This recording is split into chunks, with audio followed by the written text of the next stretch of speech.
कुछ नई टीम की इंफॉर्मेशन वगैरह मिली है तुम लोगों को? वैसे बीएमपीएस की डेट वगैरह सब अनाउंस हो गई भाई। लैंड फाइनल्स की जो डेट है वो भी उन्होंने अनाउंस कर दी।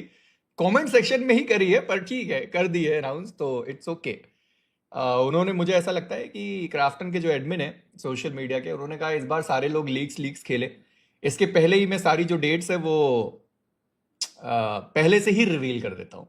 तो उन्होंने सारी चीजें सब पहले से ही रिवील कर दी कि भाई साहब जयपुर में लैन हो रहा है, 19 से 21 जून को लैन होगा, 6 तारीख से जो बीएमपीएस है वो शुरू होगा।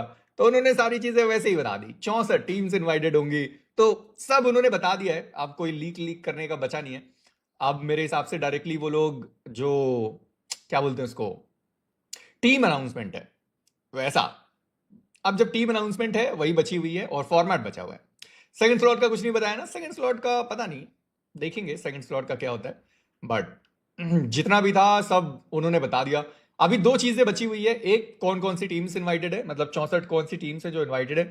पर मैं बड़ा खुश हूं कि भाई 64 टीम्स हैं, यानी कि कंपटीशन अब थोड़ा सा ज्यादा होगा। पहले जब 96 टीम्स या फिर 128 टीम्स होती थी तो नंबर ऑफ मैचेस आपके पास कम होते थे। बट अगर अभी आपके पास 64 टीम्स हैं तो नंबर ऑफ मैचेस आपको खेलने को ज्यादा मिलेंगे, प्लस क्वालिफिकेशन के चांसेस आपके पास ज्यादा रहेंगे। तो देखेंगे। बीजीआईएस में 64 टीम्स इनवाइटेड थी, मैक्सिमम वही टीम्स होने वाली हैं। इक्का दुक्का में भी कुछ अलग टीम हो जो हमारे साथ जुड़े, जैसे अपथ्रस वाली हो गई इवेंट, उससे बीएमपीएस में इनवाइट आना है। पर क्या पता अपथ्रस वाला जो इवेंट है वो वही जीते जो 64 इनवाइटेड थे। 64 जो इनवाइटेड थे उन्हीं में से कोई एक हो जो जीत जाए, तो वो भी चीज हो सकती है। तो मैं मान कर चलता हूं कि बीजीआईएस में जो 64 टीम्स थी लगभग वही सारी टीम्स होंगी जो बीएमपीएस में इनवाइटेड होंगी। अब वो जब टीम रिवील होगा तब उसके बारे में बात करेंगे। बट सेमी 7 8 9, वाह वाह रॉबिन भाई वाह, क्या बताया है। अगर 19 20 21 को ग्रैंड फाइनल्स है तो कॉमन सेंस तो यही कहता है कि उसका जो सेकंड वाला हफ्ता होगा, एक छोड़ के दूसरा वाला हफ्ता होगा, उधर ही।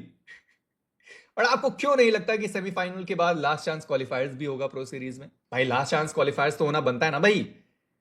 अभी प्रो सीरीज है यार, उसमें लास्ट चांस क्वालिफायर नहीं होगा तो किधर होगा? टीम अनाउंस, मुझे नहीं लगता टीम अनाउंस कर सकते हैं ये लोग 26 के पहले।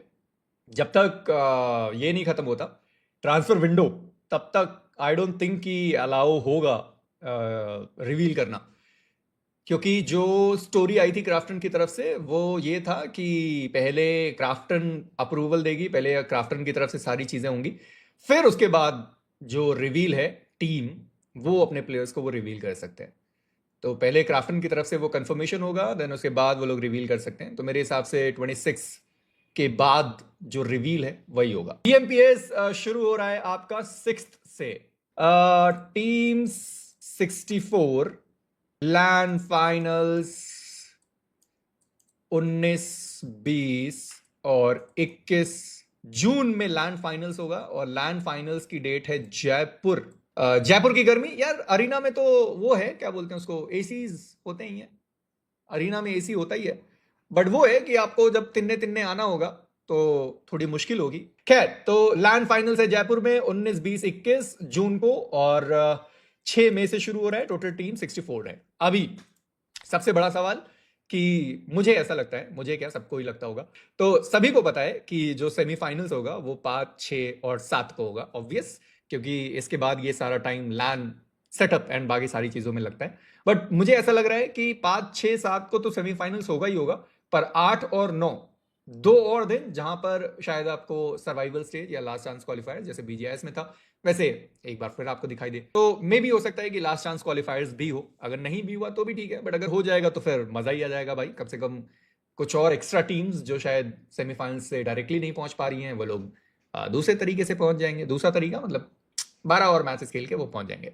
तो ये तो तय बात है कि सेमीफाइनल्स 5 6 7 को ही होना है। अब देखना ये है कि क्या इसमें लास्ट चांस क्वालिफायर्स है या नहीं है। हुआ तो 8 9 दो ही दिन का लास्ट चांस क्वालिफायर होता है, 12 ही मैचेस खेलने होते हैं आपको, तो उस तरीके से। अभी 64 टीम्स हैं, 64 टीम्स के बाद ऑब्वियसली 4 जो ग्रुप्स हैं वो बनने ही वाले हैं। पर 4 ग्रुप्स नंबर ऑफ मैचेस कितने खेलेंगे भाई? वो 12 भी खेल सकते हैं। 12 मैचेस खेलने के बाद अगर आप सोचो कि यहां से टॉप 6 टीम्स आगे बढ़े और सबका सफर खत्म हो जाए, या फिर कोई और दूसरा एक और चांस उनको मिले, देन वो आगे पहुंच जाए। बट ऐसा पता नहीं, मुझे ऐसा फील आ रहा है कि शायद इस बार ऐसा ना हो जहां पर 64 टीम्स 4 ग्रुप्स अलग अलग में खेल रही हूं और जो स्टैंडिंग है वो ओवरऑल बन के देन जो टीम्स हैं वो आगे बढ़े।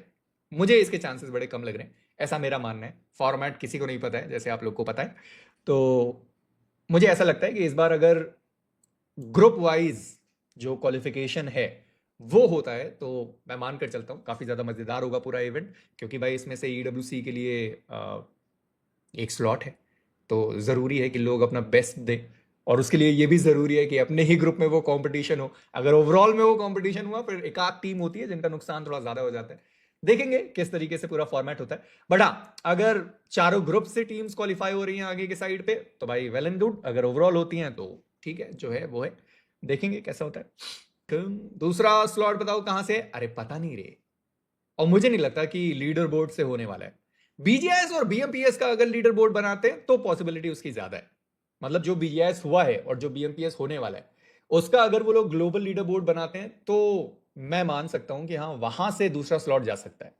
क्योंकि अगर BGIS और BMPS का लीडर बोर्ड बनता है तो अगर ओरंगुटान, सोल, जेनेसिस ये सब ग्रैंड फाइनल्स में पहुंचते हैं और टॉप 5 के अंदर पहुंचते हैं तो 3 में से कोई एक टीम होगी जो EWC का स्लॉट लेकर जाएगी, क्योंकि फिर पॉइंट सबको उसी तरीके से मिलेंगे ना। तो वैसा है। तो अगर केवल BGIS और BMPS का लीडर बोर्ड बन रहा है तो मैं मानकर चलता हूं कि 1-2 को ही दो, क्यों भाई, ये क्या बात हो। अगर लीडर बोर्ड सच में बनता है BGIS और BMPS का तो फिर अच्छी बात है ना। 2 टोटल इवेंट का लीडर बोर्ड बना के अगर एक टीम को भेजा जा रहा है, एक टीम को भेजा जा रहा है तो मेरे हिसाब से ठीक है, उसमें कुछ गलत नहीं है। अभी देखो, जैसे मैं तुम लोगों को लीडर बोर्ड का बता रहा था ना, चैट जरा सब्सक्राइब करेंगे भाई कि नहीं करेंगे? हैं 500 तो करो कम से कम। 303500 ऐसा कर दोगे तो मजा ही आ जाएगा। तो अगर खाली हम इस चीज को कंसीडर करें, ठीक है, इस चीज को अगर कंसीडर करें तो सोल के पास है 1000, OG के पास आता है 700, जेन के पास आता है, पहले जेनेसिस आएगी ना, जेन के पास आता है 800, OG के पास आता है 700। ठीक है, अभी तक हम इन 3 टीम को देख रहे हैं क्योंकि इनमें ही चेंजेस नहीं है। बाकी सब में चेंजेस हैं। अगर गॉड लाइक को देखेंगे तो गॉड लाइक में भी चेंजेस हैं। K9 का आई गेस, हाँ K9 को भी रख सकते हैं क्योंकि K9 का भी playing four most probably same ही है। 5वां प्लेयर अगर वो चेंज भी कर रहे हैं तो भी उसका कुछ इंपैक्ट नहीं पड़ेगा। उसके अलावा विक्टोरस समर्स ने चेंजेस करे हैं? शायद नहीं, उनकी सेम लाइनअप है मोस्ट प्रोबेबली 600 पे हैं वो, तो विक्टोरस समर्स को भी ले सकते हैं 600। ठीक है, चलो ये 4 टीम को लेके चल सकते हैं, फिर K9 को भी क्यों नहीं ऐड करेंगे। हाँ, बट K9 का अगर नाम चेंज होता है चैट, मतलब ई स्पोर्ट्स और नाम उनका चेंज होता है तो क्या ये जो लीडर बोर्ड बनेगा उसमें वो K9 के नाम से तो नहीं होंगे।